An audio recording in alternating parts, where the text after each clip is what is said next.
Samiti i NATO-s në Ankara u mbyll me premtime të reja për mbështetje të fuqishme ushtarake ndaj Ukrainës.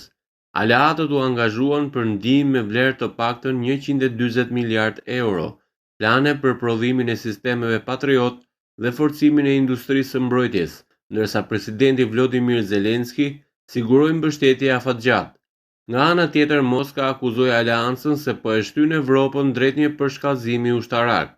Sipas mediave të huaja, deklarata përfundimtare e samitit të NATO-s në Ankara pasqyron zgjedhjen strategjike të aleancës për të ruajtur mbështetjen për Kievin në planin afatgjatë, me ndihma financiare, pajisje ushtarake, trajnime dhe zgjerim të prodhimit të armëve.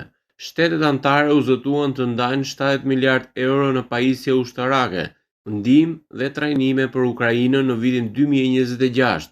Duke konfirmuar njëkohësisht se do të mbajnë të paktën nivele të ngjashme mbështetjeje në vitin 2027. Shuma totale pritet të arrijë të paktën 140 miliard euro. Në tekstin e deklaratës, aleatët theksojnë se mbeten të angazhuar në mbështetjen e tyre të palëkundur për Ukrainën në mbrojtje të lirisë, sovranitetit dhe integritetit territorial të saj. Në të njëjtën kohë, ata e karakterizojnë Rusinë si një kërcënim afatgjatë për komunitetin euro-atlantik, duke theksuar se ndihma për Ukrainën duhet të jetë e drejtë, e parashikueshme dhe e qëndrueshme në planin afatgjatë.